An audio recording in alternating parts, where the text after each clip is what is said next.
we need to take positive, aggressive action that both at the local, state, and federal levels to implement the constitutional obligation that we all share of desegregating these neighborhoods and also remedying the effects of the segregation that we've created.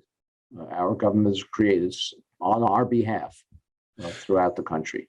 Let's talk now about some of these remedies that you talk about in your book. I'll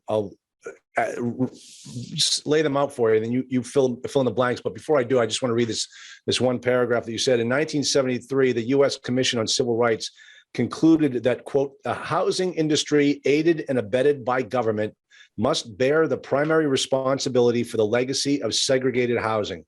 Government and private industry came together to create a system of residential segregation. So it's we did it, we've got to fix it. And let's talk about some of these ways. I'm going to lay out a couple of your remedies, then I want to throw out one of my own, and I want to get your thoughts on it. So first off, let's go back to this Levittown remedy. 15% home purchases to African Americans, where you will be given, or the city, the municipality or the government will buy 15% of the homes on. 15% of the homes on. 15% of the homes on in Levittown, and then turn around and sell them to make them available or for sale to African American purchasers. Now, let me just say that this is not far-fetched. If those people listening, it's not far-fetched. There's actually, I think, 4 counties in Maryland that have imposed a rule that requires the counties to get right of first refusal on all multifamily properties for sale in those counties. So the government is getting involved in acquiring properties from private homeowners. So this one's not so far-fetched. Why don't you tell a little bit more about it, Richard?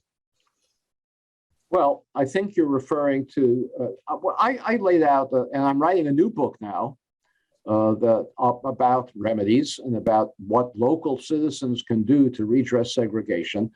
But I devote a few chapters in the Color of Law to previewing those ideas. So one that you were talking about is taking Levittown as the example.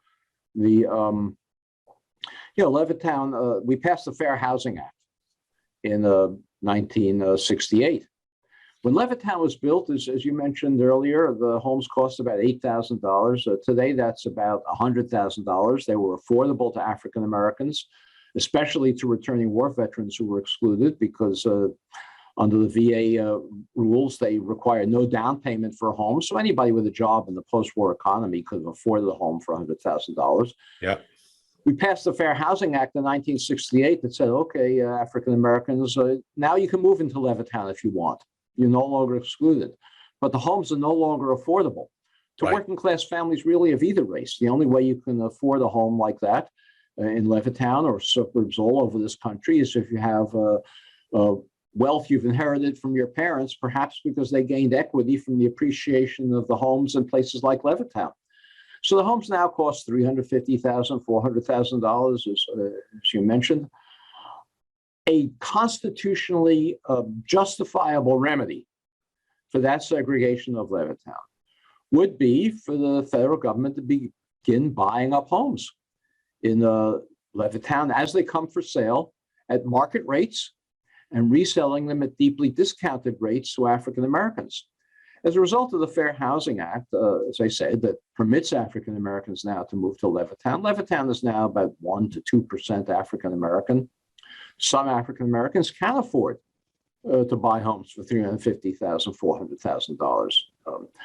But Levittown is in a broader area, community, neighborhood, that's about 12 to 15% African American. That's what you would expect Levittown to be, were it not for the federally required segregation.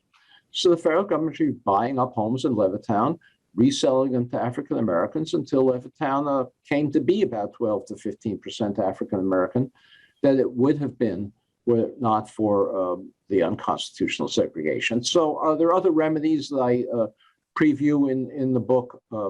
They're not politically feasible today. because we don't have a new civil rights movement that's aware of this history and that's embarking on a mission to desegregate the nation. But we need such a civil rights movement, and I'm hopeful that we will see one that will enact remedies like this.